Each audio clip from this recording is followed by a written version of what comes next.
everyone. I don't know if you've ever technically met my cat, but this is...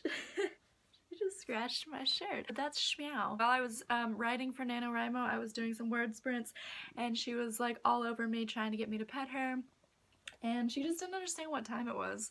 You know, like when you're into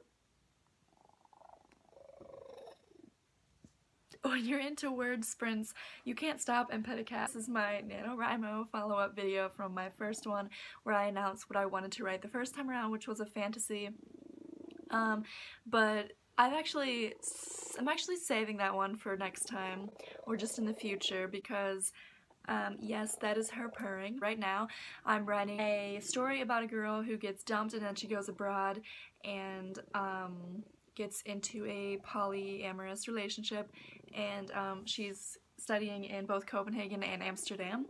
And I really wanted to write this one now, partly because I didn't do enough research for the fantasy one, and I just didn't do it in time, which is fine, and I'm excited to do it next year. This one I just wanted to write stuff based on vivid descriptions of things I have in my mind from the time I was abroad this 2 springs ago. Over time, the memories kind of change and dull, and I forget specific details. I just kind of wanted to write about a girl who went through similar things as I did when I was abroad and kind of rewrite history and make things better for her.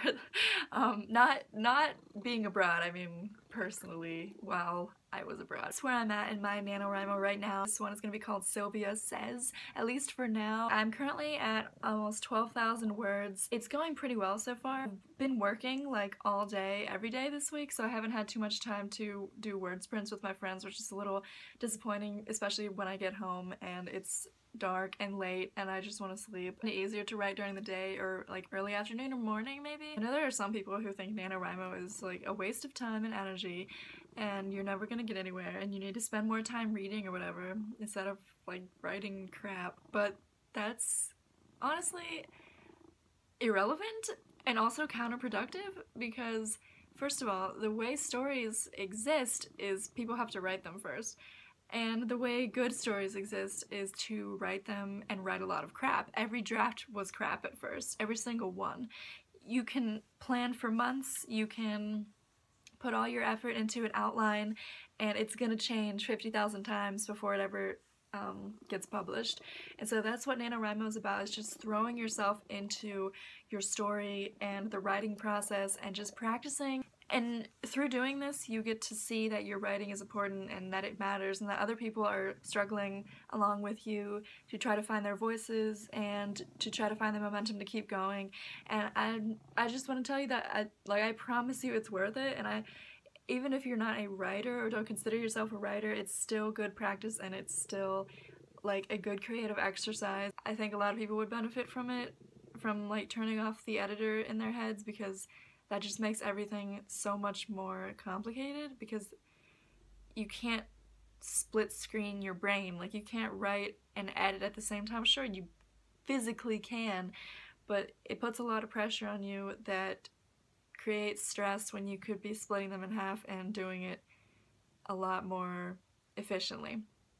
So yeah, that's why I like NaNoWriMo. So if anybody tells you that it's stupid, just ignore them, because your writing is important whether or not anybody sees it, and you should never feel ashamed to do something that gives you creative momentum or makes you excited or it's just something that you want to tell your friends about. So yeah, let me know how you guys are doing with your stories, and we will talk soon. I'll update maybe the next 10,000 words.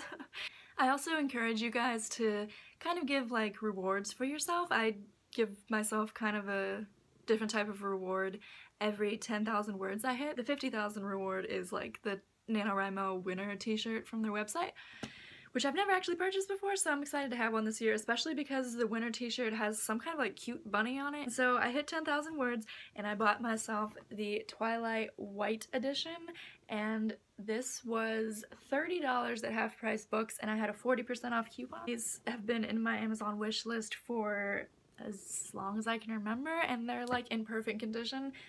They smell new. Yeah, I'm very excited to have these. and I kind of want to like take my nail polish off when I try to get a book out because I know it's gonna smudge on there and that's how much I care about books.